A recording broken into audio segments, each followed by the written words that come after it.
Good morning. I see many familiar faces, persons from the DENTA project, and also many interested people who join us this morning. And I'm very surprised how big group we are now this morning.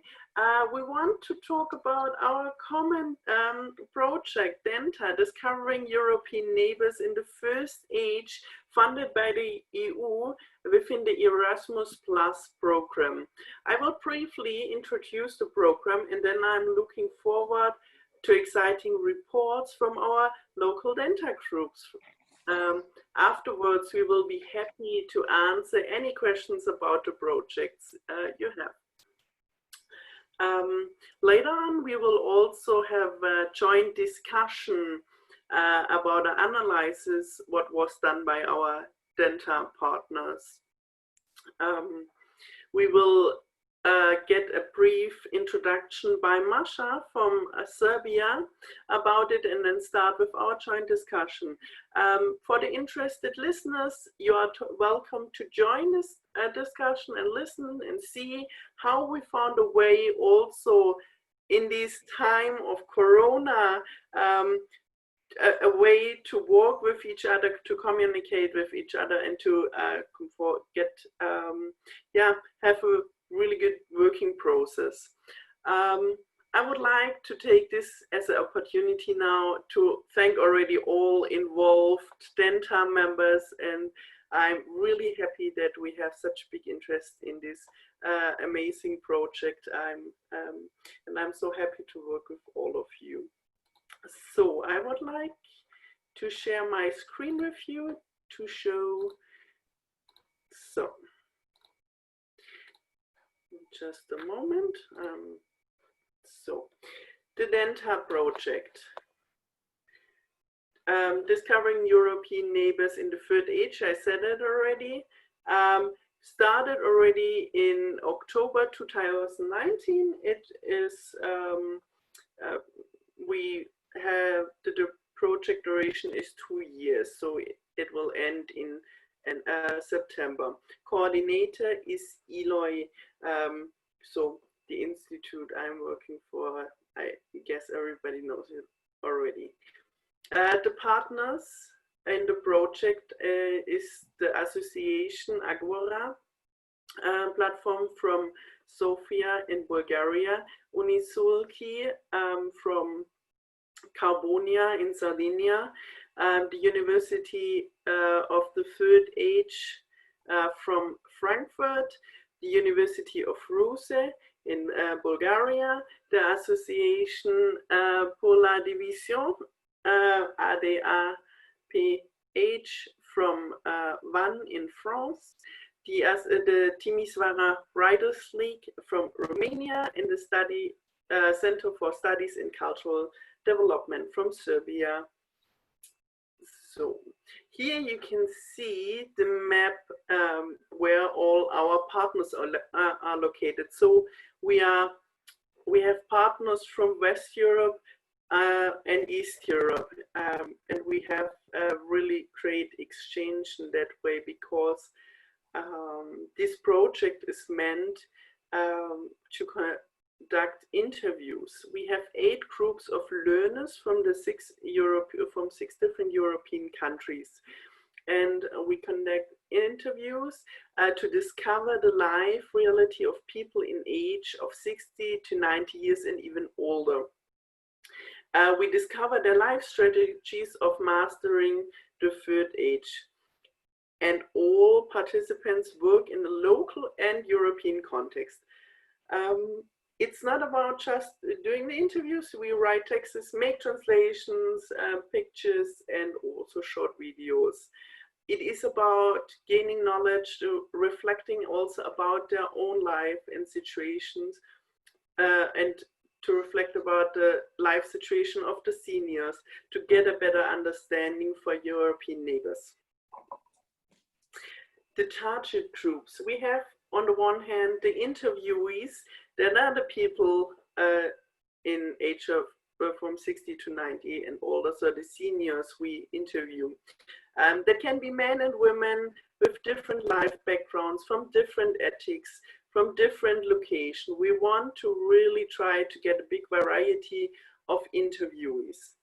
The interviewers itself, that are our learners, the members in our DENTA project, they do the main work and the most important work. They do the interviews, they write texts, make the photos and videos, and we support them with trainings.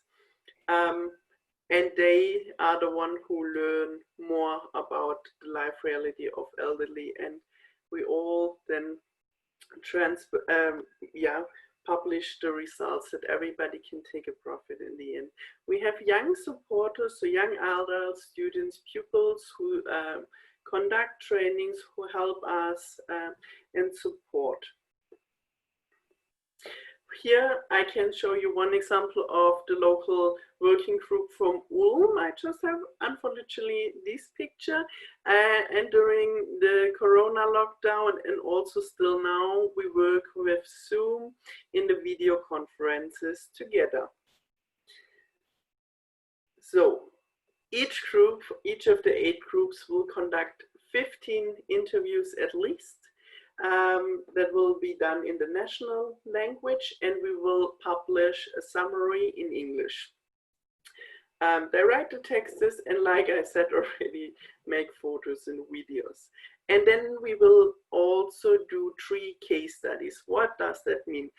That are basically in-depth interviews. So we want from some interesting interviews have a deep look into the life of the person and to get to know it even more, and to be able to compare also between the different countries in a better way.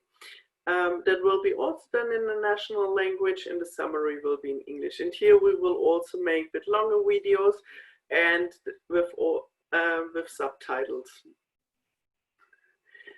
To understand more about the lives of the interviewees and about their life stories, what they tell to us, we create timelines. That means we collect historical, political, and socio-economical data from each country. So we will have an overall timeline, a European timeline basically, and country-specific timelines. So we can have the background information and the framework conditions for the life of the older people. We support our learners with training courses in interviewing techniques, text writing, photo and video techniques. I mean, for a lot, or for almost all the learners that are totally new things what they do, they are volunteers, and in that case they learn more about the techniques, and it is a learning process. Also, translation and the online communication now via Zoom are a big issue, and it is a learning process for us all also to use more of the new media. We do desktop research to get the data for the timelines, for example, and in the end we present our results and make a documentation. The picture you see in here is also from Ulm. It is the working process, how we work together. So we shared the screen like we do it now also at this moment, and worked on one specific interview. And we had the big luck to have 2 journalists in our group, and they supported our local group, giving really incredible tips. Ute will tell later more about it. So the European exchange is on one hand happening or going with our 6 partner meetings, which is for our project very important, because we live so far away from each other, and we all have to discuss about a lot of things. And so the real meetings are very important, but we just were able to meet in Sofia to get the first framework of talk about the project, how we want to start, how we want to do the interviews. We created a questionnaire that our local groups and our learners were able to start with the interviewing. Unfortunately, we had to cancel Frankfurt, Timisoara, and Ulm, and we will find a solution how we can still meet. One solution what we found is that we continue our work online with Zoom. But we will definitely have in autumn Carbonia if there isn't any second corona wave, but let's hope everything goes well, and then one in spring 2020, and I think there will be at least one other meeting. We will see how we are able to do and meet. And it's in such a partnership project, it is a great thing that when you meet in the place and get to know the people better with whom you're working, you have just also such a great informal exchange and get to know the people, the country, and the culture way better. Here you can see an impression of our first partner meeting in Sofia from November 2019. The other exchange we did do online, like I said also, and not just with the manager and board, also with almost all members of the DENTA project joined, for example, our first get-together video conference in May. And so we are promoting contacts and exchanges between the groups and the participants in the project. Even that a lot of people don't speak much English or no English, we manage on that way still to get to know the other ones better, and some stay in touch maybe even. So all the results will be finally published on the website, and yes, we have just since Friday our DENTA-Europe.eu website got released.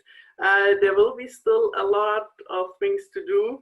It is just the first results we published already, but we have to change the lot. It's basically just the first structure that you see how it will be, but you can visit our DENTA website. So that was it from my side now. I stop sharing screen just a moment. Okay. And I would now ask the speakers to present about their DENTA group activities. Dara, you would be from Agora. Would you make the start? Is Dara here? Hello to everybody, and thank you, Carmen, for the introduction of the DENTA project.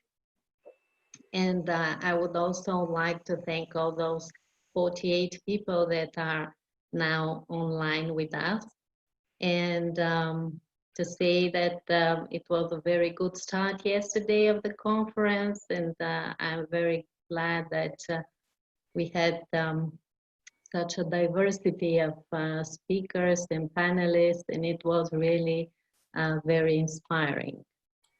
So now I should start with sharing my screen.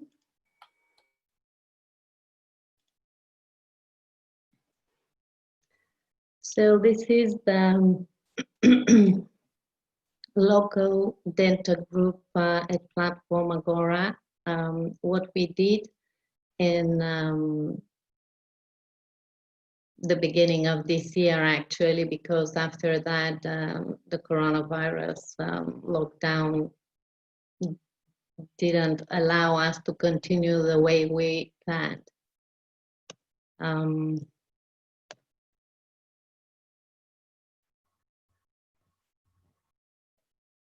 Just,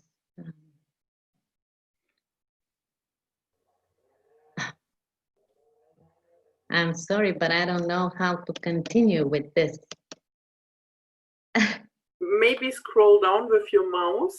Maybe that is working. Oh, Yes. thank you.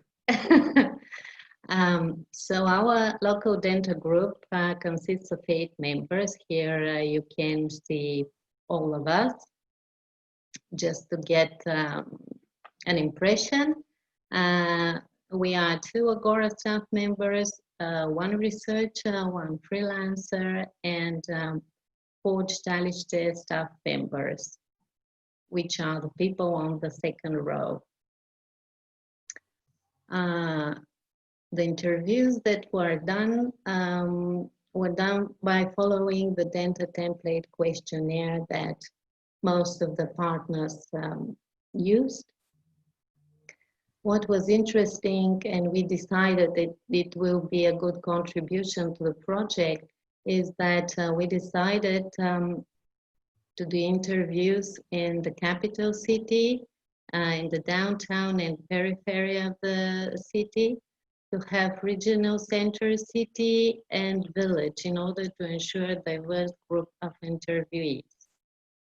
We were able only to have just 1 training because of the emergency situation, and it was moderated by our chairperson, Mrs. Emilia Lisichova. During the training, we introduced the DENTA project activities and the expected results.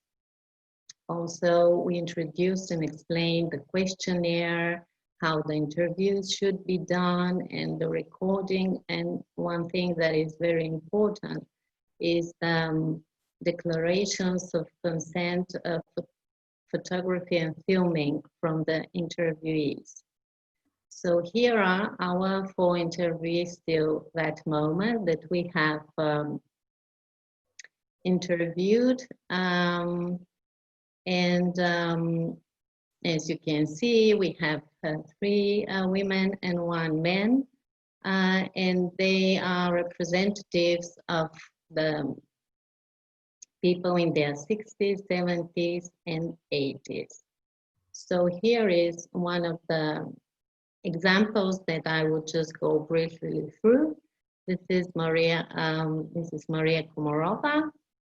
She is 84 years old. She was born in a Radomirci village in central North Bulgaria, but she lives in Sofia. She has university degree and 2 children, 4 grandchildren, and 1 great-grandson. The highlights from her interview, as we are going to speak later about the timeline and the main points of the interviews. So I think I have managed to take out the essence of this. So what she said in relation of children upbringing and family relations, she said that grandmothers help a lot in raising the children back then, and that was part of the mentality of the people.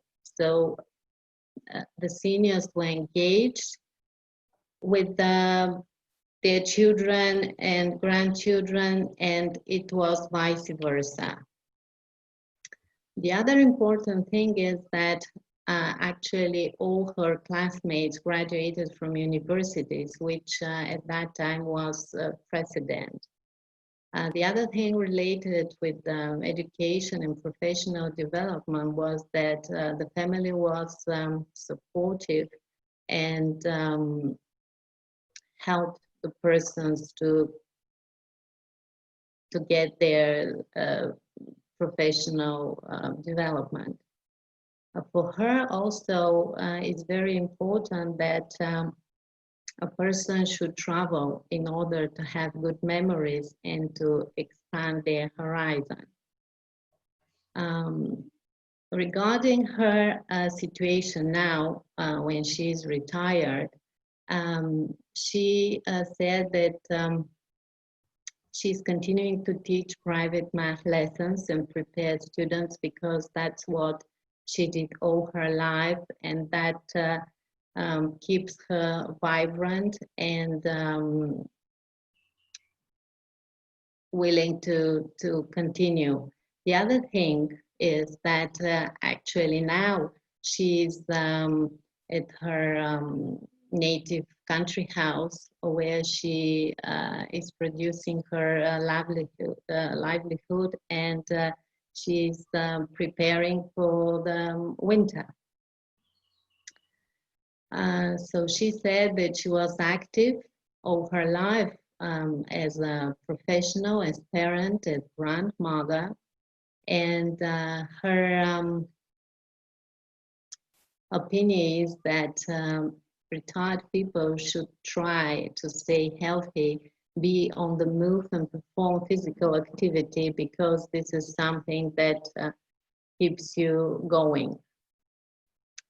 Interestingly, her message to the younger generation is to be hardworking, to learn a lot, but use less modern technologies and devices in order to have more mental activity. What I personally have learned from this experience is that for the older people, it's important to have the human contact and to be an active listener. So you have to take the time to listen and be interested at the same time what they have to say. And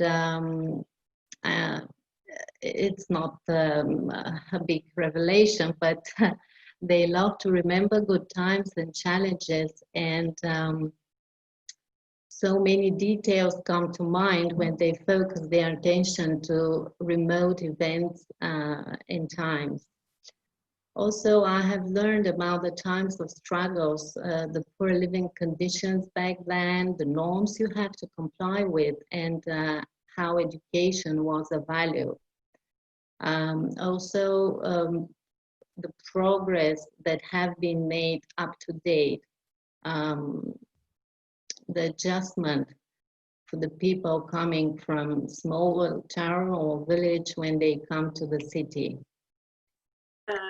Dara, can you make it a bit shorter? We are yes. a bit Yes. Hello. So in general, what motivated and energizes the people? Well, we found out that it's keeping in touch, meet regularly over coffee with friends and former colleagues, to practice their own interests and hobbies and activities. And the most important, to be curious, willing to learn and see new things. So the things we can take with us is to be patient and respectful, and as yesterday it was mentioned, not to patronize the elderly people when you meet and talk with them.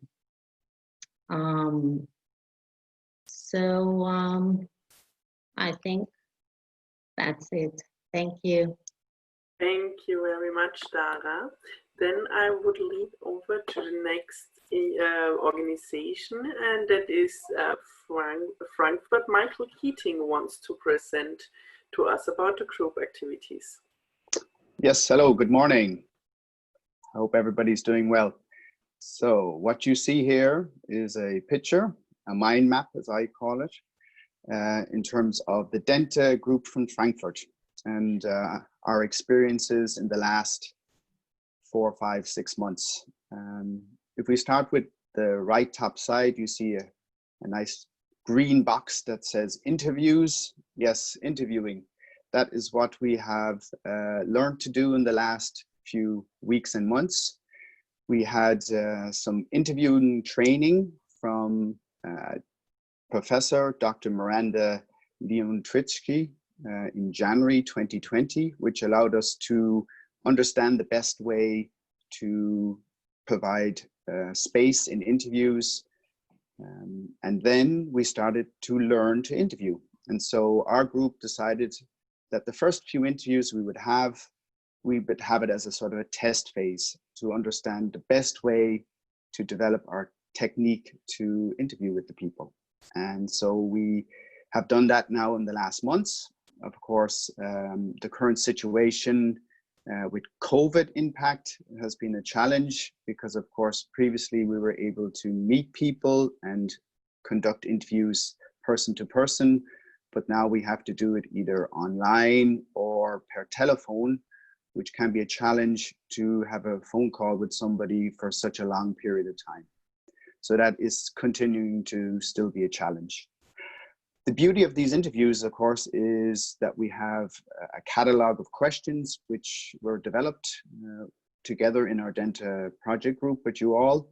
And we have to try and find a balance between asking questions and letting the people tell their stories. And so we've learned over the last interviews how to do that best, with perhaps some impulse questions when the people are telling their story, that at the particular time that you give a question which can guide them to tell their story about the different parts of their life, which I call sort of passages. So the passages from one point of their life to the next, to the next. And so that we can have effective interviewing with the people, and that they enjoy the experience of telling their story. But we can also guide them to have the most effective interview. Yeah, so what have we learned together? DENTA, of course, discovering our European neighbors. So if we look at discovering, we've discovered new ways of human interaction and building relationships with people who we don't know, who are maybe another generation or two ahead of us. And of course, face-to-face, person-to-person, it's much easier. And we've learned that there's a diversity of different stories from different peoples, from different walks of life, their background, what they've experienced. And truly, by giving them time to tell their stories, we have learned great wisdom from them about different aspects of how they were capable at different challenges in their life. And so it's been a very good experience for us all to learn from other people. Oh. Of course, we looked forward to meeting other people in our DENTA project group from the different countries in partnership. And hopefully in the next while, we can come together and meet personally and enjoy some time together to exchange good practices. Thank you very much. That's it from the Frankfurt group. Yes, we hope all that we can exchange personally. Thanks, Michael. I will lead over to Dusan from Serbia.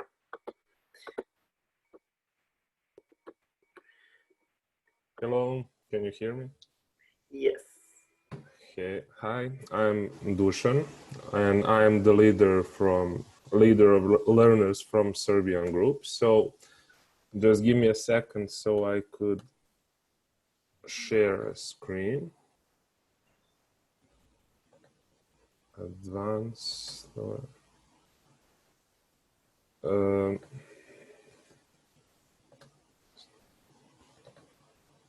Okay.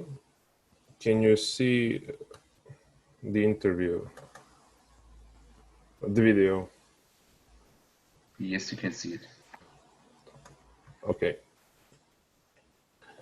So, as I said, I'm Dusan, and I'm a learner. I'm learner from a group in Serbia, Belgrade. And I'm gonna talk about this second round of interviews that we did. It was better for us and more educational because the first round was like a test and we were figuring out how we are gonna do some things. And we were really better prepared about this. And before conducting interviews, as we discussed it in one of the previous conferences, we didn't know which method to use. So we sat and talked, and we had two options as we presented, to conduct interviews from writer's perspective and conduct them from journalist perspective. The more interesting way for us was to present it from a writer's perspective, because we were using some good narrating tools that would easier attract readers' attention. So this way we could tell the story of persons' lives and decide which information was more necessary to share. And that is because there are already way too much detail for every reader that would be attracted to content of our work when it's published. And we saw that it's that some content is already published, so great work for that. And as for the interviews, in this round we presented 5 of them: Zoki the bodybuilder, Gvozdena, here is the Zoki bodybuilder, Gvozdena, Radu Milosavljević, Iran Matic, and Vera Đurković. Common thing for them is that they all have children, and they all were or still are married. They come from different backgrounds, and I think that people can find it really interesting to read about their lives and hear about their stories. The thing that younger learners, such as myself, find more appealing, that is we perceive aging as something that is quite distant, and we thought more about life cycles than other learners. Let's say learners that are younger, that are born after 1985, have more problems in correlating in political and social situation in Serbia. That is because turbulent historic periods that was happening from late 80s to mid 90s. New countries were formed, new social values were active, and many of us didn't truly live in the Yugoslavia at its greatest, so we could understand the meaning of that all. So for the most of us, the trip was really trip through the past. And now I am going to learn some highlights from our interviews. Gvozdena said, helping others without any expectations of return favors brings many goods. That is when the most unexpected things happen. And Radun, which said maybe one of my favorite sentences that I've heard, said, "Life has no replay button. One should think about that while getting older." And after we finished the interviews, I asked learners about the most significant impact that the elders had on them. And we came to the conclusion that younger people grow old. And when they realize that they're old, it is already too late to change some things. So we should listen to the elder and learn from their experience. And we should rely more on cooperation between generations. So that was it from Belgrade. Thank you all for listening. And if you have any questions, you are free to ask. Thank you, Dusan. Let's do the question round a bit later and go over to Marie from France, from Vannes, what she's telling us about the group activities there. Marie, can you switch on your microphone? Yeah. That's fine. Yes. I'm very happy to share our work in Vannes, France. Well, we are regular members working under the leadership of Paul Vidal, who cannot be there today. She's very sorry for that. We are volunteers. Most of us are retired, and we work along with a group of students, which is very interesting. We have some students from our university. There are 2 to 6 students who regularly take part to our work and to our meeting, and they especially worked on the interviews, how to lead interviews, because, well, they are studying communication at university. They did videos and interviews, and it was very interesting for us as learners to discover their approach. Well, we have had regular meetings during the pandemic, and we especially worked on Skype from our homes. And it was quite difficult for some of us, and some learners had to learn how to manage Skype, for example. Conducting interviews, well, according to agreed, was leading to a lot of discussions among members.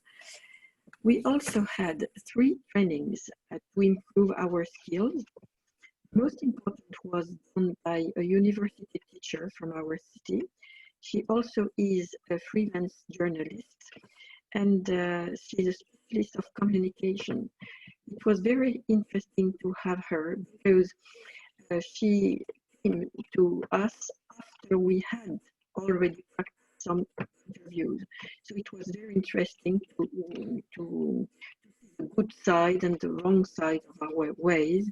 And well, she helped us to become more efficient, comprehensive, and respectful.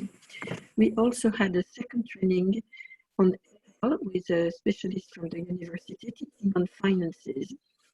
And at last, we had a third training on Dropbox, which was new for most of us. So it was very interesting to discover new medias, and we were so much interested, we decided to have a fourth training, which will also be on new media, the use of new media by learners.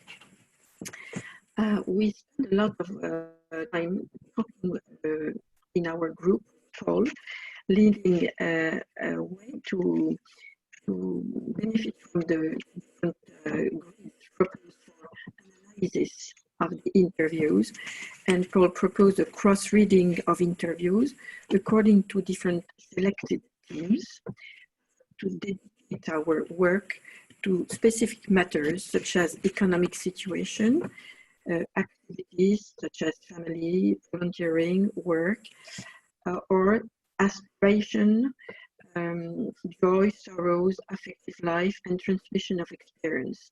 And so in our group, we probably will focus on joy, sorrows, affective life in the analysis of the interviews. Well, that's about all I have to say. Marie Ferra will speak about one specific well, work she did after she interviewed. She will explain later in this morning what feeling and how she felt about that. Well, so that's it. It's a bit short, maybe. I don't know. Yeah. No, that was totally perfect. Thank you for this report. So Marie wants to still add something? No, not yet, because not yet. Well, we talked later about that. Is great. Then it's up to you, Emily from Ruse.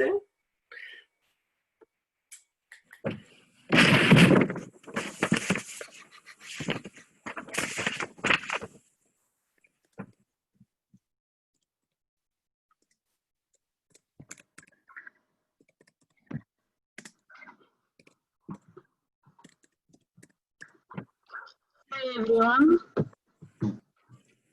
So I will start with the selection criteria for the local DENTA group in Russe.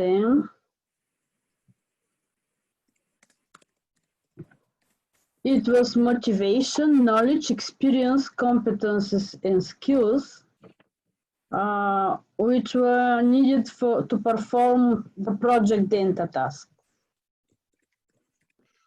Members of the Russe DENTA group are 3 experts by the at the University of Russe. Maya Markova, principal assistant professor, doctor, expert in communication and computer information technology usage. Also, Valentina Vasilyeva, associate professor, doctor, head of the Department of Pedagogy, Psychology, History. Sevda Tsvetanova, outside expert, but she was a lecturer at the University of Russe, researcher in intercultural psychology and modern history of Europe. Also, Luboslav Yordanov, photographer, video and audio specialist. Sorry. Two presidents of big organizations, Kristina Marinova, president of Union of Pensioners, Russia region, and Veska Ozunova, president of Union of Pensioners, Livopolye municipality. The first union has got more than 1,500 participants, members, and the second one more than 600. Two policymakers, Penka Petkova, president of the Commission of Social Activities, Education and Healthcare of the local parliament, and Yordan Kazakov, vice president of the Control Commission of the Union of another big union of pensioners in Bulgaria, with more than 30,000 participants. What has been done so far? 2 training courses, media training courses, and interview taking techniques for interviewers. 10 interviews, of which 9 abstracts and full interviews are in Bulgarian and English. 8 audio interview, 2 video interview, 1 case study written in Bulgarian. Who were the interviewers? Students of social pedagogy and social welfare. For these students, the interview taking was seen as their professional training. The interviews were taken in the day care center for senior citizens. Also, 68 persons who conducted peer-to-peer interview, high level of trust based on long-term joint activities and member of the same community. Who were the interviewees? Visitors of the daycare center for senior citizens, members of the Union of Pensioners, people who are aging actively, extroverts, people who have had fulfilling lives.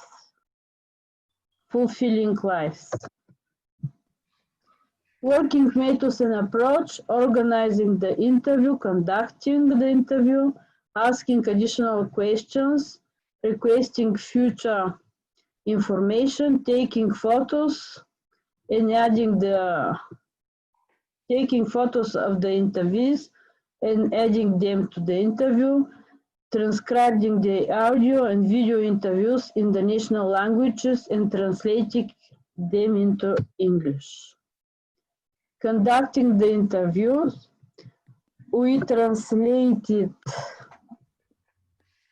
the interview questions developed by Serbian and French group into Bulgarian and sent them to the people to be interviewed. The selection criteria for the interviewers was the level and nature of acquaintance with the interviewees. The interview meetings were negotiated and scheduled between the two parties, and if necessary, a judgment were made to ensure that the interviews are successfully conducted. As for the case study, the term allocated a longer-term period of 3 months for their preparation. The Bulgarian version of one of this case study is ready, but it needs more work according to the whole DENTA group and according to our common criteria. We discussed the possibility to print out these interviews so as to increase the motivation of the seniors and to make their participation in the project more meaningful. The interview questions were the essence of the interviews, but the answers were often extended by adding personal knowledge or speculations about the true meaning of life. The interviewers provided support and encouragement to make the interviewees comfortable and willing to share. 10 interviews are with elderly persons from these day care centers, Commission of Social Activities, Education and Healthcare of the local parliament, clubs of pensioners and Union of Pensioners, and Red Cross Bulgaria Voluntary Club. 2 qualification courses. Use of new media, interviewing techniques, experience. The interview was conducted on the basis of mutual respect, empathy, and understanding. We found out that the interviewed seniors get very sensitive when they speak about their past.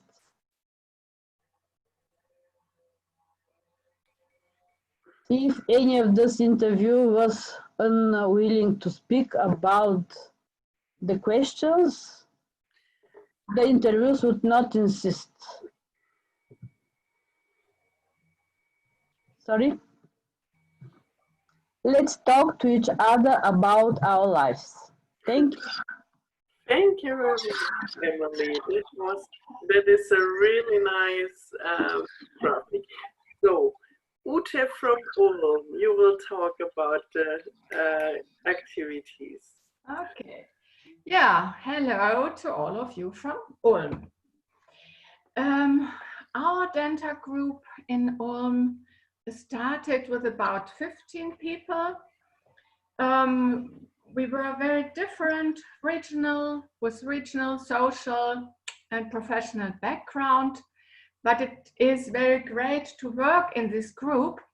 It's a very good atmosphere, and Eloy did and does a very good job in helping us and doing all the organization. Thank you very much.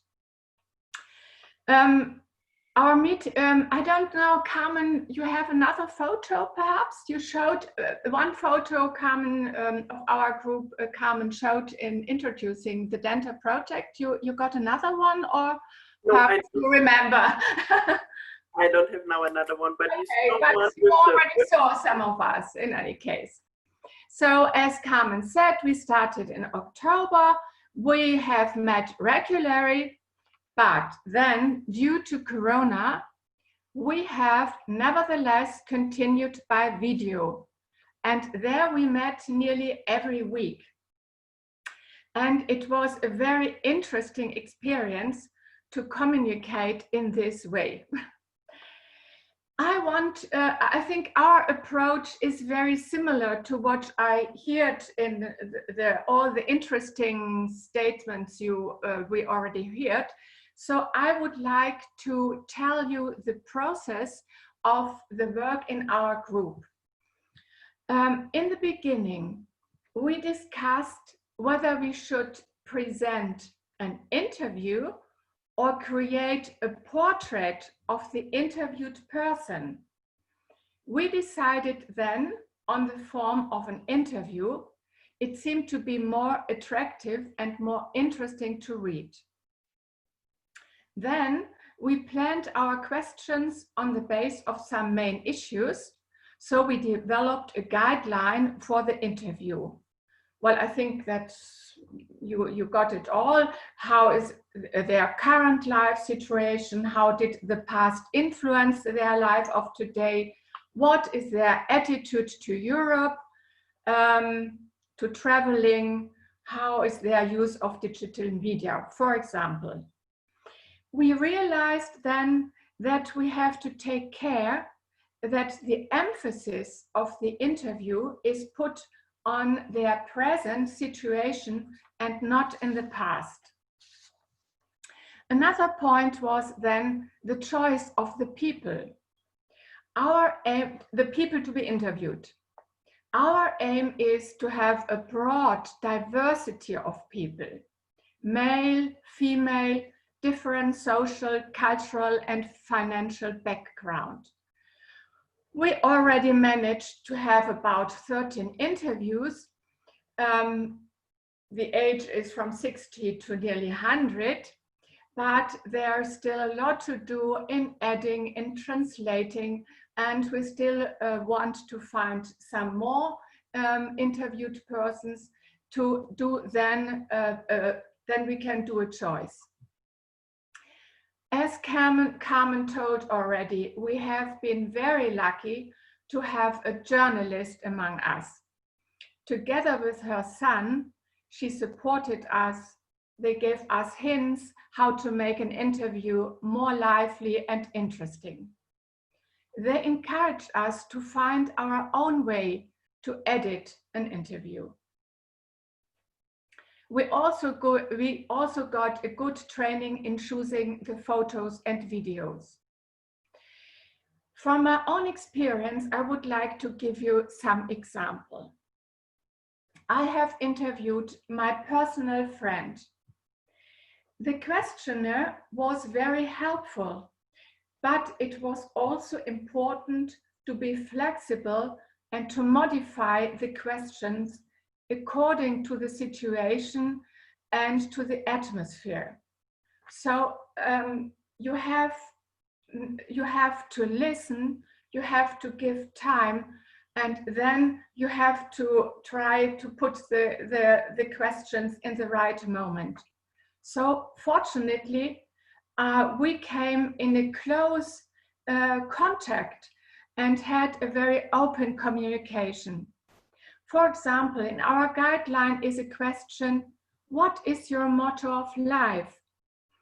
And I was very impressed of her honest and sincere answers. So I got to know much more about her personality. It was a rich experience for me. Finally, I would like to say that it has been a great fun and a personal enrichment to work in this project, and I'm looking forward to make much more exchange. Thank you very much. Thanks a lot, Ute. So Diana from Timisoara. Yes, let me share the screen.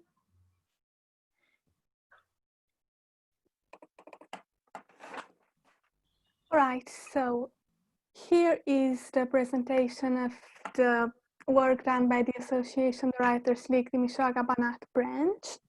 So, our team, like Elizabeth the Boom, the Writers League, formed a working group of volunteers interested in senior life conditions and European cooperation, and they are taking at the moment part very actively in the project. The volunteers are all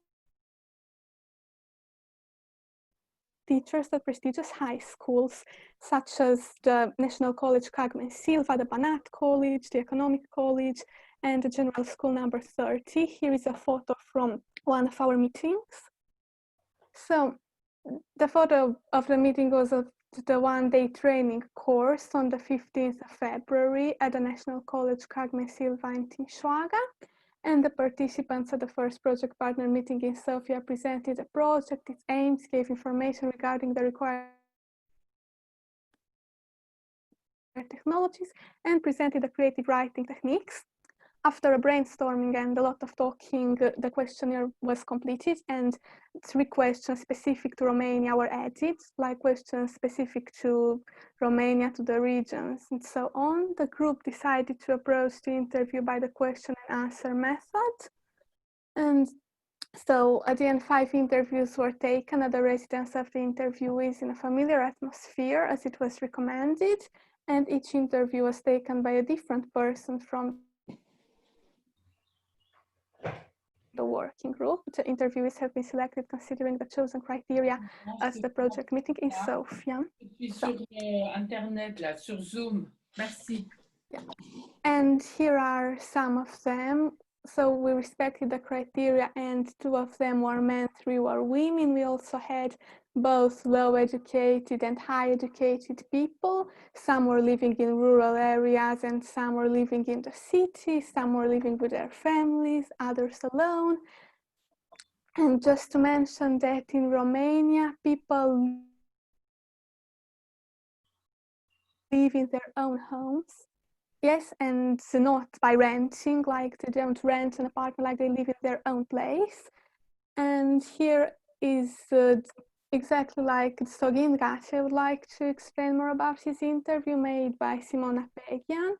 And here are some of the reasons why Sogin Gaci was chosen as to be like the one interviewed. So Simona noticed that it was a great pleasure for her to be among these people from the DENTA project, and it was a privilege and an honor to hear the story of Sogin Gatium, because like during his life he led communities and he was like in the middle of the community. He knew how to talk to people, to explain to them, and he was born in 1929, and to every one of us he seemed like a person connected to the traditions and to the history of the people. And he has faced many, he faced the bad sides of the communism, and he managed to stand strong and not to leave his own values. And this, his story brought very much enjoyment in us listening to that. He had his studies done in famous high schools, Sinagadz and Timișoara, and the Theological Institute in Sibiu. And now he's 91 years old, and he had a life and still does worthy of admiration, and he lives with dignity as he lived and in the past, shall we say. And some attributes of him, he is moral, he has patience, faith, dignity, courage, as it was mentioned, a mountain of qualities. And so Simona was very glad to be a part of the DENTA Timișoara team.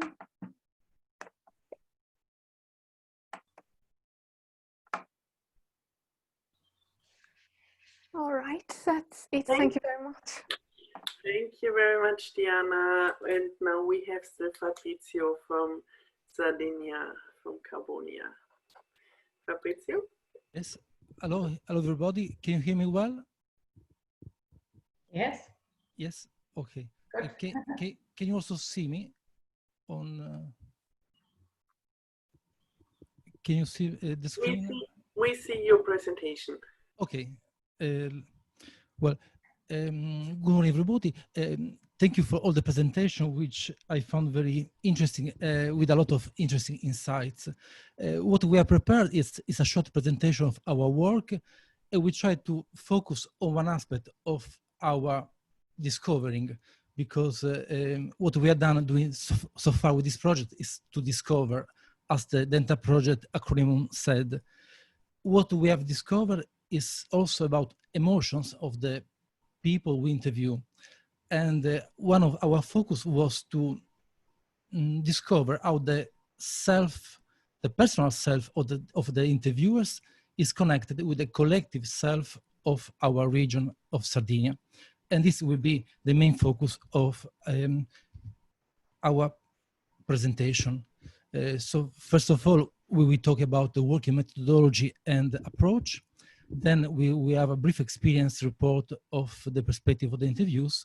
And also we focus on one short piece of interview. The formation of the UNISULKI working group followed the strategic lines of the development established by the guidelines of the project. Initially, we formed a small and very comprehensive group of participants, and the task of this beginning group was to focus on learning the working method in the field, to codify a available method, and later on to be able to share this method with the working groups, because our idea was to create not only a big local group, but also many small local groups around the island. And this is what we have done so far.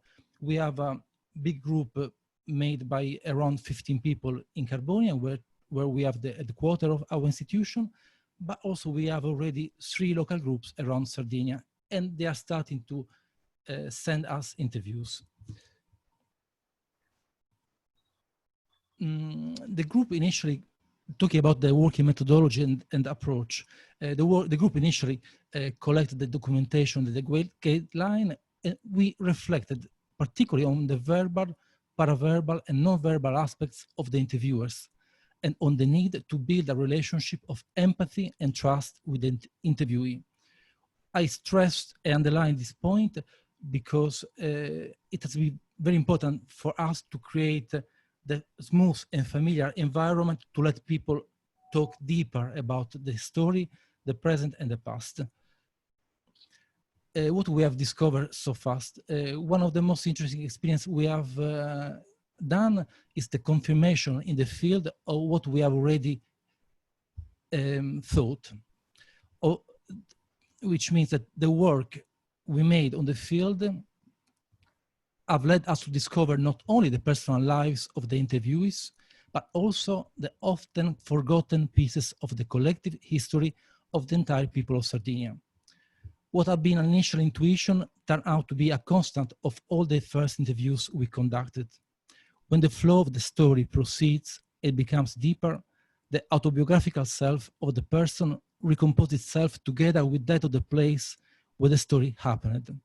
For example, in one circumstance, the story of the death of a relative in an accident at work made us discover the dramatic price of human lives paid by the miners of the great coal mine of Serbariu in Carbonia. More than 400 miners died in about 25 years of operation of the coal mine. And here, coming to the conclusion, I would like to briefly read this piece of the interview where Anna Simura, the lady in the picture, talks about the death of the father of his husband. The destiny was that her mother, that she was very young lady at the age, was able to see the death of this man, and later on she told her. Anna's mother is present when this happens and sees the scene with her grown eyes. She's strongly impressed and often tells the story without knowing that the man in question is Luigi's father. She learns this many years later when the family finally agrees to meet the son-in-law, and he tells the story of his childhood. For Anna, the mine plays a key role in the story of her life. It was the workplace of her family and Luigi's family, her husband, and the scene of an accident that happened exactly 5 years before she was born, on the 17th June 1940. That's why Anna tells me, I believe in the destiny. The interview was made by Camila Meris, that is also present in this conference. Well, 5 minutes has gone. Thank you very much for your attention. Thank you very much, Fabrizio. So now we have heard activities, some results, some first approaches and highlights of the interviews from all our local DENTA groups. And I would like to ask, specific to our listeners who are not part of the DENTA project, if they have any questions. It would be probably the easiest if you unmute yourself and just ask. Maybe you want to know more about the DENTA project. I check if I see anybody who would like to speak. No? Okay, anybody else? Anybody from the DENTA members?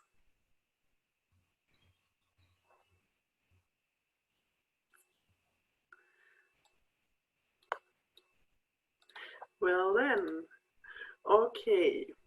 We have, yes. Sorry, I would like to ask a question, but I wouldn't like to be first before the other people who work in more, who work more for the DENTA project. Well, just ask, Raymond. Okay. I made 2 interviews. Well, first of all, even though I'm speaking from Geneva, Switzerland, I'm a member of the VAN group, and I'm helping Bo for translations. That's the reason why I'm here this morning. And I made 2 interviews myself in order to understand what the whole program was about. And I interviewed 2 persons, a man who had worked his whole life for the International Red Cross organization, and a lady whom I know since last 50 years who worked and almost served as a cleaning lady. And I found out that,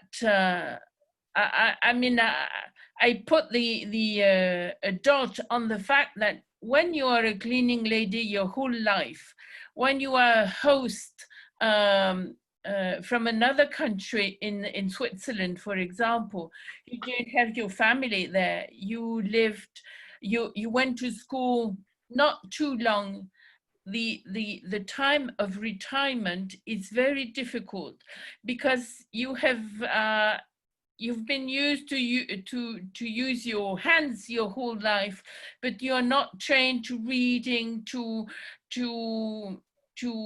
give more time to reflection.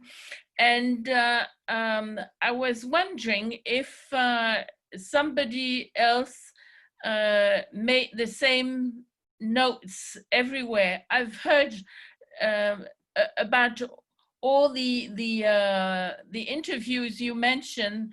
There were lots of people who were educated, who had been through universities, but I've never noticed anybody who had been a cleaning lady. And if ever, I would like to know what the person who interviewed a cleaning lady can say about the way she uses her retirement time.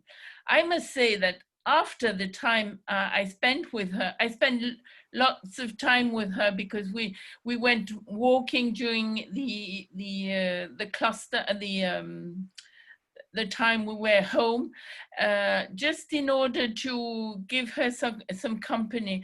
But I feel that I have a sort of responsibility towards her, and I'm trying to to help her in finding ways of using this time of retirement. That's my question. Did anybody make the same notice? If anybody has interviewed a cleaning lady or somebody, a man who has worked his whole life on in building housing. Well, I wonder. We have a cleaning lady in Serbia. Hello. Hello. We have a cleaning lady in Serbia, and we also have a farmer. He is still practicing, he sells cheese and milk on the green market and so on. So cleaning lady, she's now living in a gerontology center in Novi Sad. But she was a cleaning lady all of her life. And how does she spend her retirement time? She does gardening. She loves now. Yes, okay, thank you. But sorry for the question, but it just spoke me. Thank you for the input, I would say, Raymond, because yes, that is also the aim of the project, that we have different persons we interview, not just persons with studied background, that we have really a big variety of people we interview. Raya, you would like to add something, I see. Yeah. We still cannot hear you. You have to turn on your microphone, the bottom left. But we can't hear you. Carmen, I would have also a question, if it's possible. Yeah. Raya, can you check a bit if we can't really hear you? And Anka, yes, please ask until Raya find out the... Yeah, I would have a question for Diana from Timișoara, DENTA Timișoara. Actually, she said in the beginning, Diana, you said in the beginning, actually, you had 3 specific questions to Romanians. Could you please tell us what would be actually, or what do you mean with these specific questions to Romanian elderly? Yeah. Yes, of course. The questions were first revolved about which exact traditions did they consider important to the others, like to their children, grandchildren, and to, let's say, everyone who will eventually see the interviews. And another specific question was, what was the direct impact of the communism to their life and to how it went? Okay, very interesting, yeah. Thank you for your input, yeah, wonderful. And good luck for the next one. Thanks a lot. So Raya, did you? No?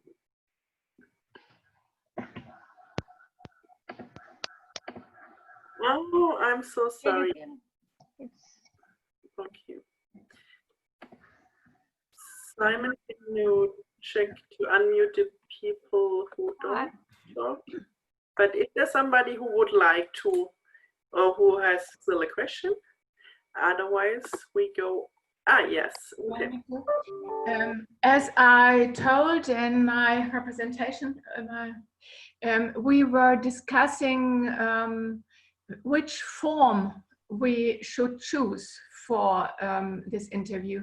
And I would like to know how the other groups, do they consent in choosing this form of an interview, or rather do they do a sort of a portrait?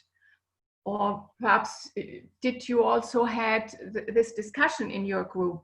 Because for us, it was very important. Does somebody want to answer to Ute?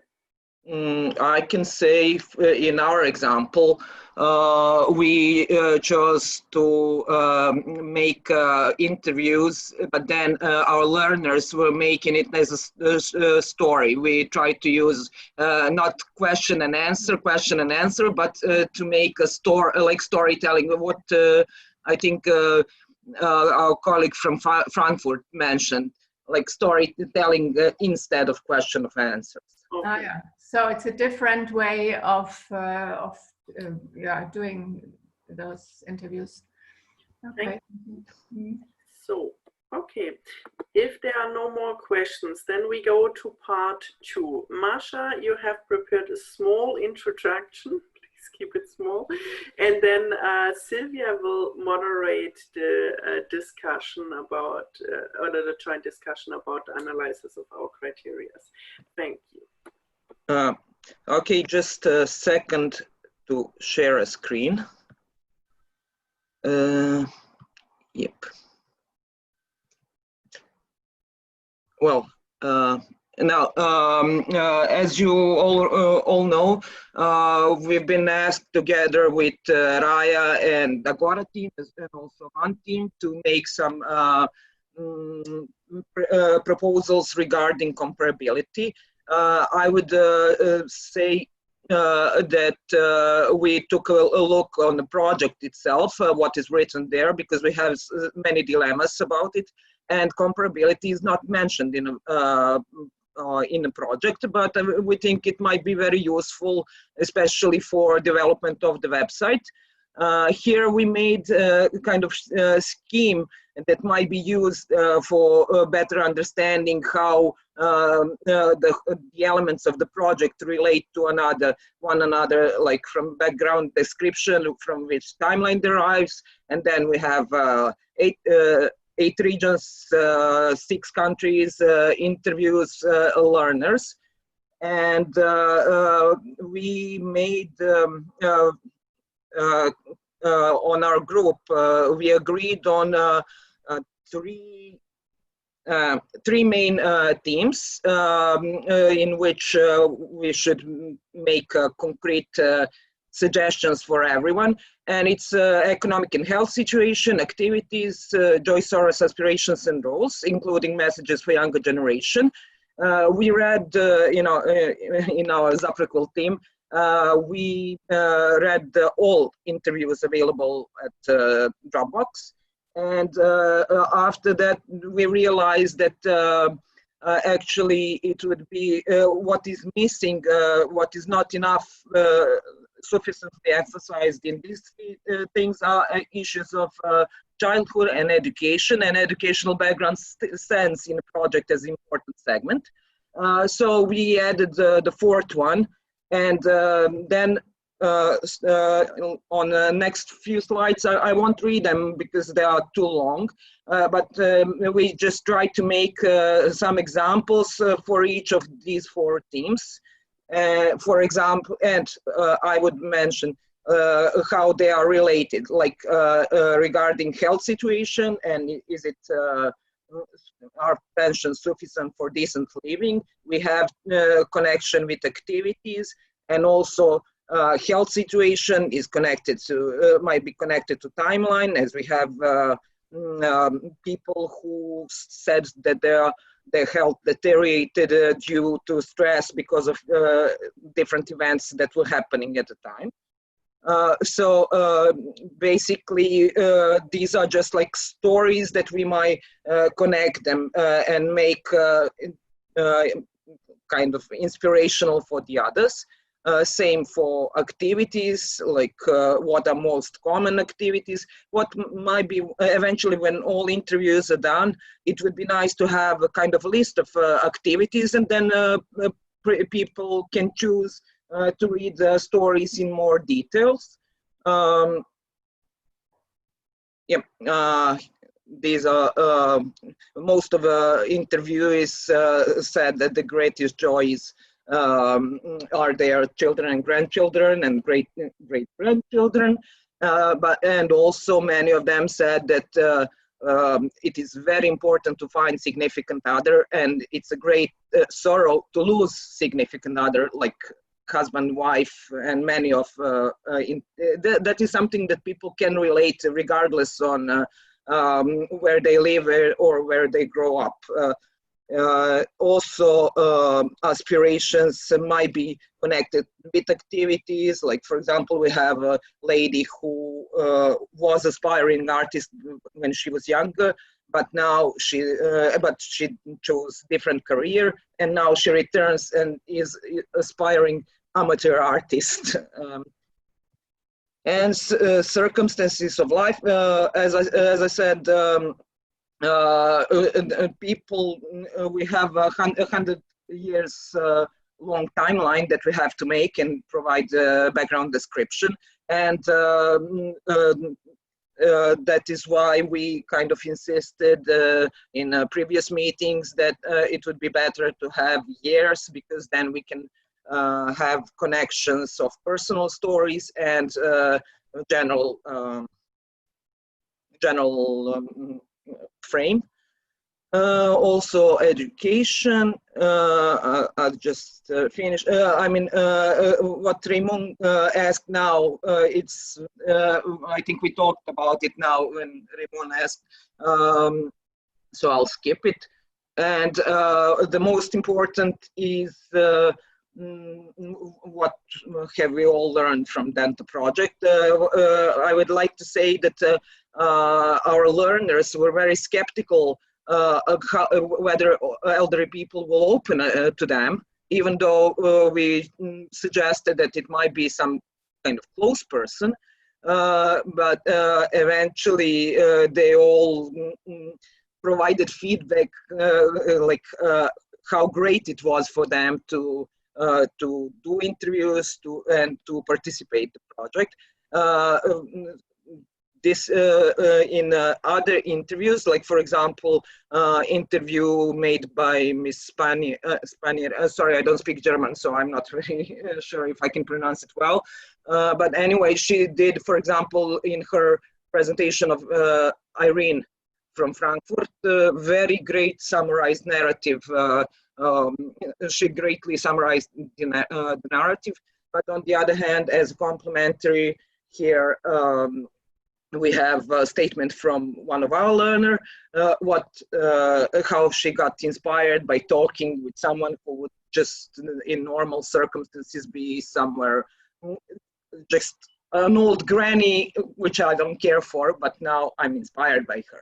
So basically that's, I sent this presentation to everyone by mail, so you can read it more careful. Now we don't have enough time to read it all, but you can read it carefully, and eventually we'll discuss. So I think we'll go forward. Thank you very much.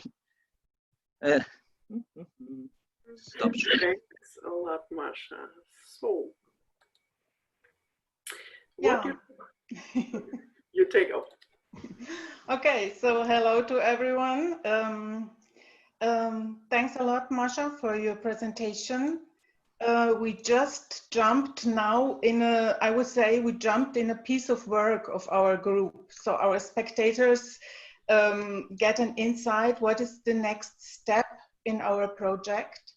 I want to thank Masha, Raya, and Paul for the analytical instrument they developed for us.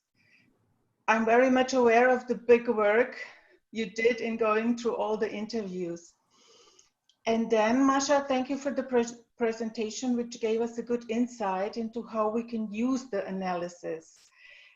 As Masha said, she posted the presentation yesterday, so probably we had the time to read it, or you had the time to read it, but certainly we have it in our mailbox. I think it shows a good way how to work with this analysis instrument.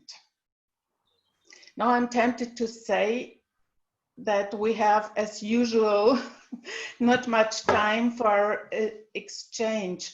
So I suggest we have a round of questions probably, or remarks on the presentation. But what I think would also be important, that we take a few minutes in the end of our round to think about how we will use an analytical tool in the future. Yeah, these are the 2 points that seem to be important to me, but yeah, or no, I have to ask first if Raya or Paul or the French have to add something, the co-workers of the analytical instrument. I think Sylvia, there was a person who has left her hand. I don't know, maybe this person could say here what she wanted to say. Just shortly. It was Isidel. I didn't see it. No, I haven't seen it. So who wants to say something? Please raise your hand again. I would just like to add very shortly that as you all know your interviews and your learners, it would be very great if you can on your team level agree, because maybe some examples that we named are not, maybe they're better examples, and you should all think about that when it comes to interviews your group made. Just a suggestion, of course. Yeah, thank you, Masha. That's a good suggestion. But I think what is important is the path that you have laid for us, how we could work with this instrument and like browse through the interviews. So I think the next step for us would be to look on our own interviews or on the interviews of the others. We have them all in the Dropbox. But Raya, you want to add something? You are still mute. Can you hear me now? Yes. Ah, perfect. Yes, Masha, thank you very much for your presentation that you, how to say, give some final results of our work. What I want to add now, and what we discussed, but not we did not finalize during our group working, it is what you ask Sylvia now, how to use and what to do with this instrument. According to the how to say, to the documents that we have sent to and they are in a Dropbox, I want to suggest the following. First of all, the analytical work had to be done by somebody from each partner according the main results and main conclusions about the situation on the topics, that 3 or 4 topics that we suggested to have: economic situation and health, and activities, and how to say, joy and happiness, and so as a retirement. Because what is the reason for this suggestion? Because it's a culture, and somebody have to how to say, to evaluate what the respondents say in a way that it's better understanding. The second thing is what I think that it's necessary to be very briefly. It is the general information that we have to give to everybody that will read and that will wanted to know about these results, because everybody know to not only to see stories, not only to see the personal name and so which will be there, but also to have what are the group. Elderly people, how, let's say 20 people are over 80, where they live, men, women, because you know it's different, and everybody want to know about whom is this, who are the people of this information that we are giving and discussing. That's why I will write and I will suggest let's say 1-2 days the structure of this analysis, which it won't be a sociological or so on like we are thinking. It will be just informative information for people to understand better the stories that are there and the conclusions. And I think it will be very important to be possible to see the differences and the same, and to have better picture about elderly people in Europe, because some of the things they are very similar. So very briefly, my suggestion is to have a very, very short paragraph about general information, who are the interviewers. The second one is what Fabrizio mentioned today, and I think it's very important, very briefly, to describe in 2-3 sentences the atmosphere, the trust, the attitude of the interviewers during taking the interview. The third is also very briefly to give the main conclusions of the interviews according to the topics that we selected. And of course, which is will be the most interesting of the people who wanted to read concrete stories, is the last part, to give what is Masha gave it today in her presentation, how people accept what they say, how they feel, and so like with giving like Masha did it today. This is my suggestion. It will not be long. It could be 10 pages, no more, or even less, and except the last part, which we can make it, if it's possible, through the website, links to the separate interviews. If somebody wanted to read in more details, to go and to read the story of this person. So this is the way how we can continue to work. It's a lot of work, I know, but if we want to give a picture about some comparative situation about elderly people in Europe, we have to do it in this way. Okay, I'll send very briefly the structure about how to continue to work on this. Thank you. Thank you. Thank you, Raya. I think this is very helpful, because a little bit we know that it is not a strong research instrument that we have, our comparison analysis, because of course the aim of our project is different, but still we need this comparison to get a general picture. I agree very much that we have to find a way to combine the interviews and to have a side from the outside to all the interviews. Yeah, I have got a sign from Carmen that we could stay together a little longer, because now the workshop should be closed, but Carmen and the others, how long could we stay together?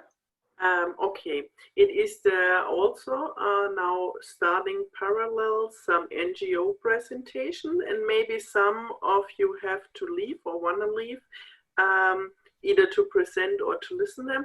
But luckily, this link is not closing now immediately, or is needed for another presentation. So I would say we could have still 15 minutes, not too long, but that we have a bit of a process still. Yeah, thank you. I'm happy about that, because I would like to hear other remarks, impressions, questions, plans. Yeah, I have seen Sevda. Sevda? Can you hear me? Yes. I would like to add to the picture in a way to expand the idea about comparison. Several people today in their presentations mentioned a couple of really important keywords. We are speaking about personal things and personal values, but Fabrizio mentioned very correctly the collective history of each nation or community.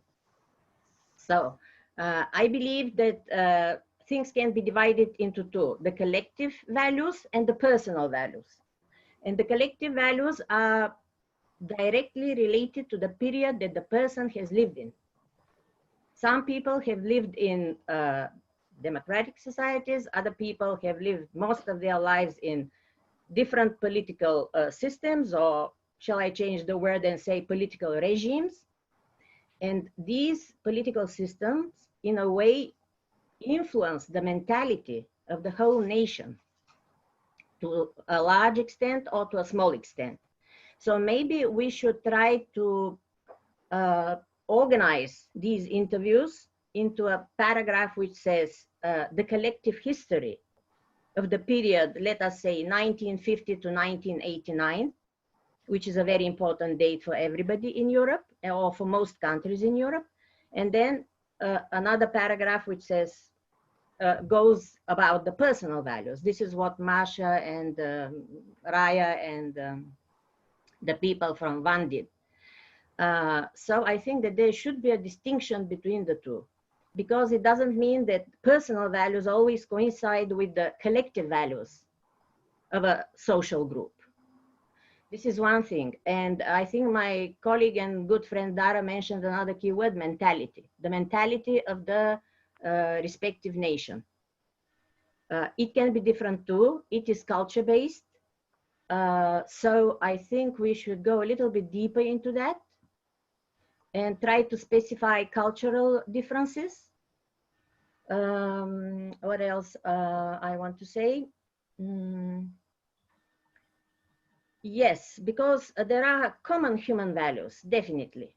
And they are almost the same, like education, marriage, children, and that's it.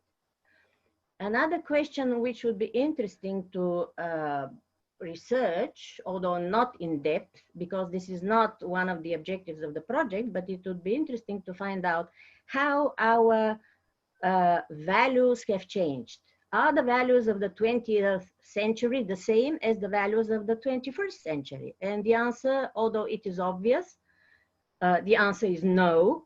Now the values of the European younger generation has been globalized to a very large extent, and it is different from the values of the previous generations.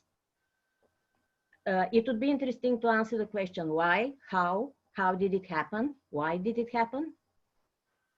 And I believe that it might be an interesting read for those who access our project and are interested in what we are doing. That's it. Thank you, Sevda. Yeah, Marie. Please unmute yourself.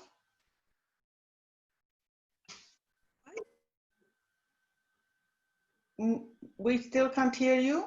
Yeah. Hear me? Yeah. Yes, now we hear you. Yes, thank you.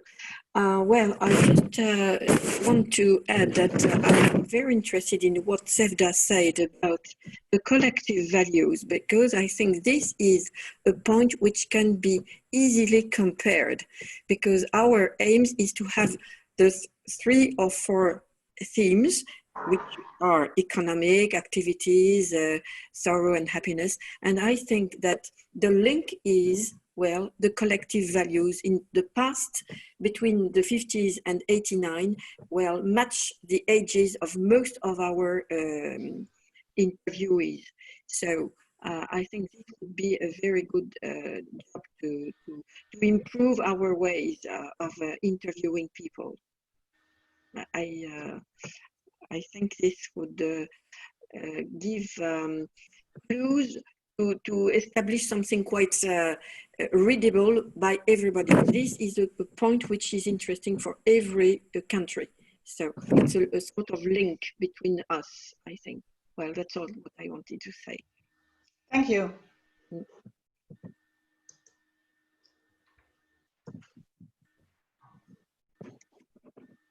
So, is there anyone else who wants to enter the floor? I have seen Raya, but just a moment, Raya.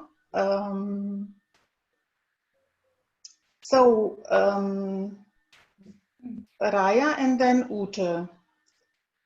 So, just a moment. I still want to look if someone else wants to add, just to get an overview. No, you will get the floor right now, Raya. I have only one sentence to tell. Okay. I agree with Sevda. Of course, it's very interesting topic that she suggests, but according to the information that we could review from the interviews, we could do a very, how to say, general and brief comparison about this collective values and so, and it could be as one of the results in a very general comparison of when we compare the main conclusions in separate partners' interviews. Thank you. Thank you. So we are in the middle of our work, I would say, and the ideas. Ute.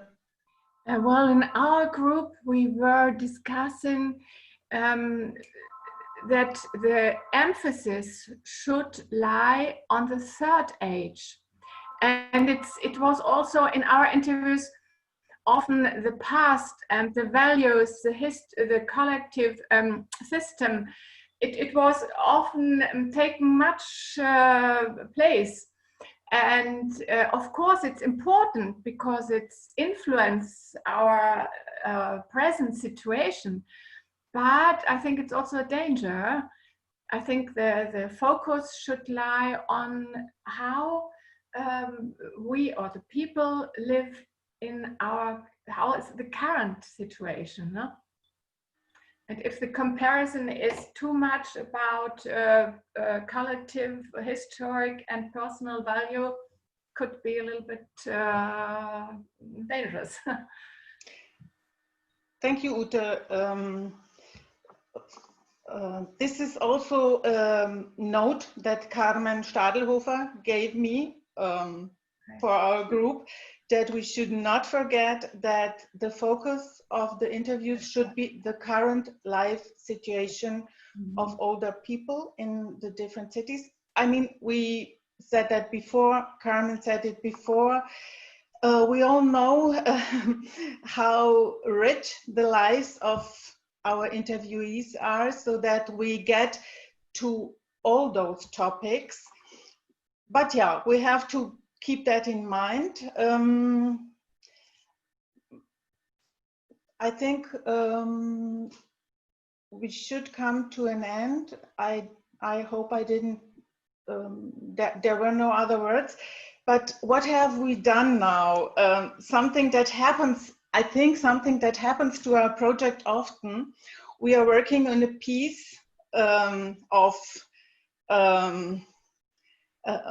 work, of instrument, of structure, like we did it today with this comparison and analysis that was prepared and that was shown how it could be used. And while doing that, we get other ideas how we could add something very important to that. That's not a problem, I think. For my feeling, it shows the richness of the approaches and the possibilities. I hope that we will have enough time to talk about those topics further. So we have this, this analysis. We have the other ideas. Raya said she will also send a proposal, a structure. Did I get you right, Raya? That you will send something to the group? So obviously, we are going on with our work. I want to thank everyone for our meeting today, for the discussion, and see you again. I'll give the word back to Carmen. Yeah, thanks a lot for joining, for presenting, for the speakers and the interesting inputs. Thank you, Sylvia, for the moderation of the joint discussion. I think there's still a lot to do. We are just in the working process. We just have done the first interviews. We are still comparing. We still have to find a line that how we will do it. We still have to find more interviewees, and we've heard that it's also important that we select different interviewees, not just with the same background, that we have get a wider perspective, and even like in Raimond said, even take somehow over responsibility or feel responsible for our interviews because we get such a good connection to it. It's also great. Maybe there will be in the end even a friendship, or yeah, a better understanding. It will be definitely happening